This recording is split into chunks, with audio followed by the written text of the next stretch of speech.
One of the recurring questions that usually comes my way is from entrepreneurs is always around, what can you do to be ready for investments? I've had several sessions where I've spoken to several SMEs just to update them or provide some clarity to them on what they need to do, or rather focus on their own business on the journey to raising financing, and not make financing the core or the center of their business model.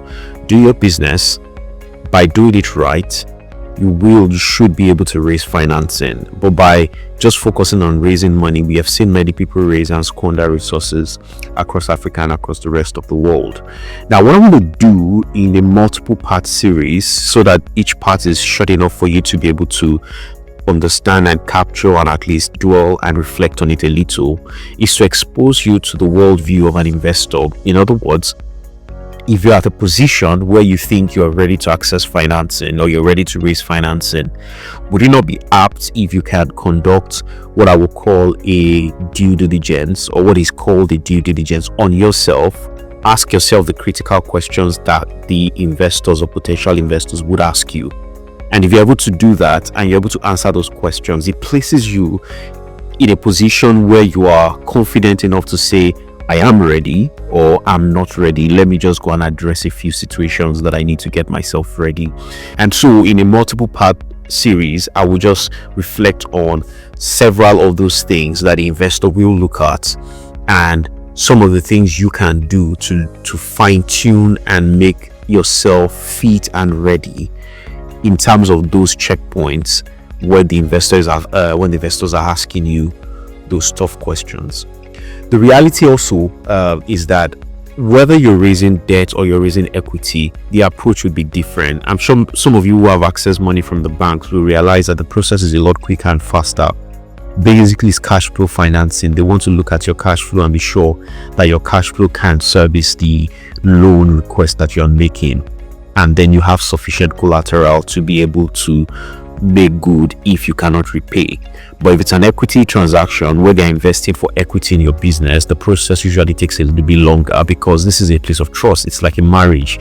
They are coming into an agreement with you that we co-own this business, and they are also betting on the fact that the business will do well in the future and they will be able to exit. So the presence of the cash flow today is not sufficient enough for them, because they even expect that on the basis of their exit, your cash flow, your business performance should be significantly more than what it is currently doing today. So the requirements are different. So I will not focus my conversation on whether you're already raising debt or equity. It's just if you want to access financing, and more I would probably tilt more in terms of the holistic or general requirement. And the reason why that is doing that is, if you take care of all those things, more or less like looking for equity investment, and you put all the right resources or things in place, the chances are high that you're already even overqualified to access debt financing as well, rather than, say these are the things that you should look at for debt financing, and then you are not prepared to access equity financing. And it's just best practice as well. Yeah, those things are best behavior, right? If you do them, even if you do not access financing, they're just good business practice for your business when you're able to review and ask yourself those critical questions. So what are some of the areas that I'll be covering over the next couple of series? One of them is just the framework or the mindset to accessing finance, which I think I'm always harping on the issue of mindset, but I think that then there's a frame of mind for somebody who is ready to access financing, and you need to be able to make sure you get into that frame of mind. And I'm going to talk about that today in this video. Then in future videos, I'm going to also talk about issues around making sure that you're in the right place from an industry and market point of view, that you're able to get the right tailwind behind yourself to be able to access that financing, or if you are not in the right industry, what can you do to better position yourself to the investors. I'm also going to talk about issues around legal and regulatory requirements that the investors will be looking at when they're looking to invest in your business. We'll look at issues around taxes. How can you make sure that you stay compliant around that? We're also going to talk about technical and operational analysis that they will do on your business. In other words, they want to be sure that if they are betting on the growth for the business, are you equipped enough from a technical standpoint, from an operational standpoint, from a commercial standpoint, to be able to achieve that growth projections that they are saying, or even that you are saying you want to achieve? Do you have what it takes to achieve that? We're going to look at ESG as well. It's becoming more important, not necessarily important for every business, but I think even from your own perspective of running a business, there are just certain things that you want to be aware of. And like I said, they are best practices that are good for your business. They are good to also get some social benefit from the stakeholders that you work with. It's just good practice. Then we're going to look at the financial analysis that they will do as well, help you think through what are some of the analysis they will do on your business, and then what are they looking out for, and then what can you also ask yourself to be sure that your business is in the position to achieve those. The management or team review, which they will do as well, to be sure that they have you have the right team or the right people in place to help drive that growth. Finally, they're going to be asking themselves, is there an opportunity to exit this business? So no matter how well you do, if there's no opportunity for them to exit, and simply what I mean is, they're not going to be in this business forever. How do they leave? They want to leave. They want to make money for their for their investors, for themselves, and also make sure that you also make money for yourself. So the question is, how are they thinking about the exit? And it helps also put you in the frame of mind, because when you are thinking along with them, at the minimum, even at best, you're thinking ahead of thinking for them, letting them know that this is how you get this is how you exit, and you make money this way. These are some of the things we are putting in place to make sure that happens. The investor is like music to their ears, and then when they do their own due diligence, they are seeing that everything you've said that you will do, they are seeing the proofs in the business that you can achieve them, and that you already have all the breadcrumbs all around the business to show that those things are achievable. So those are some of the things I want to dwell on. I believe it's going to be quite instructive for you as an SME to be aware of these things, to help you be able to shape your business and be able to scale and grow that business. So I said today I'm going to talk about the frame of mind. It takes a frame of mind to access financing, and let's be honest with ourselves. One of the reasons why for countries that work with credit scores and it's quite effective, you realize that if you have never borrowed money before, your credit score is low. And the reason is just simply that if you have not borrowed money before, you don't have the mindset of somebody who has borrowed before, and therefore you are more risky than somebody who has borrowed and repaid. Of course, less risky than somebody who borrowed and did not repay, but you are more risky than somebody who has borrowed and repaid. So don't think that because you've never borrowed money before, you're good to go. No, in fact, your level of risk, like I said, is higher than that person who has borrowed and has repaid. And the reason is there's a frame of mind. You borrow money, and let me talk about it from a debt point of view. You borrowed money and you've agreed with your lenders that you are going to repay the money every month on a particular date. What many from an entrepreneurial mindset's point of view, you are thinking, oh, I'll pay these guys. The day comes where you're supposed to make the payment. There's an important obligation for your business to make, but you know that you pay the money, so for you it's not a big deal. I just say, look, I'm just not going to pay today because there's this important obligation that I have to fulfill, but I'll pay 2 days time, I'll pay 3 days, I'll pay next week because there's another cash flow coming through. And you're actually true about that you will pay next week, and indeed when next week comes you will pay.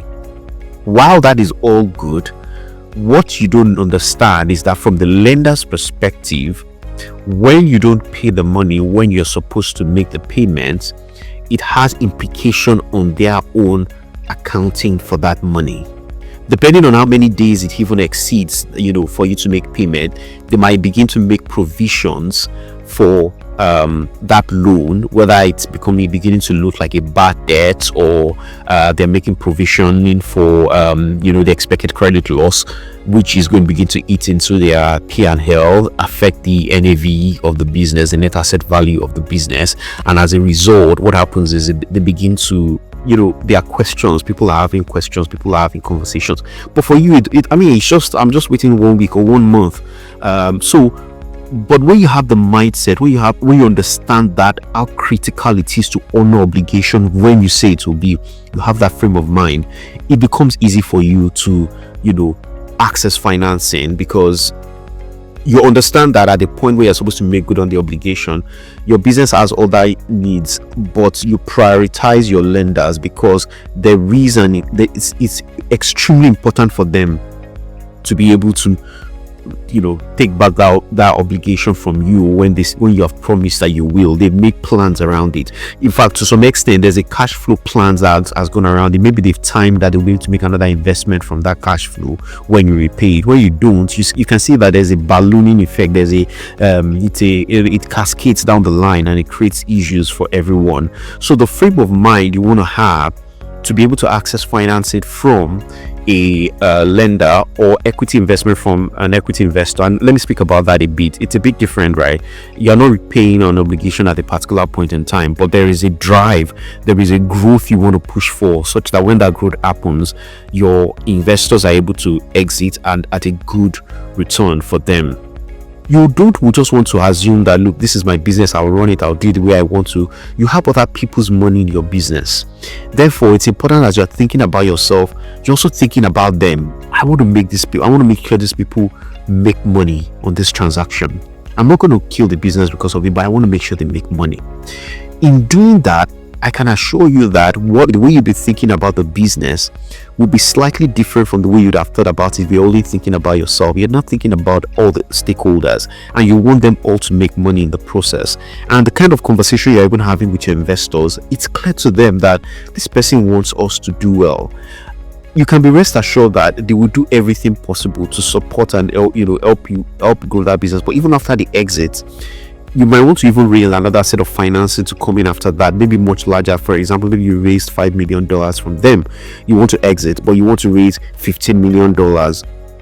They will support you to be able to access that financing.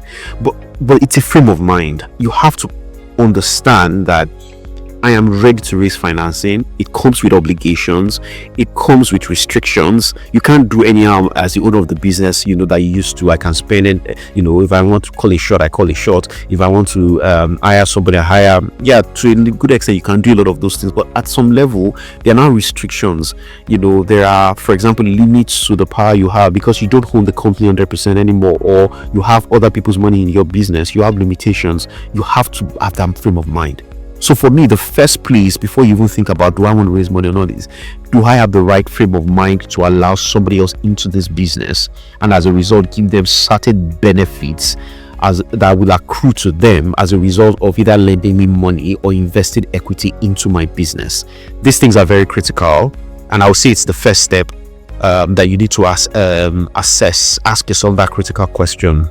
Am I ready? Do I have the right frame of mind to bring in somebody else into this business, to bring in somebody that will be asking me questions about my business that I've built for the last 15 years, to bring in people that will probably say no to certain decisions I want to make as a result of being the owner of this business, or having to justify why I want to make certain decisions to them. I've never had to do that before. Now I have to do it. That is the frame of mind you want to ask yourself if you have. I will stop here, and hopefully I will be able to dwell on the other elements that I talked about in future videos. So please, if you want to be able to catch on when I release the other videos, subscribe to the channel Diary of an African Entrepreneur, and it will come right into your feed once we make the video available on the other topics or the other sessions we'll be speaking about. Thank you very much for tuning in, and I hope you really found this beneficial.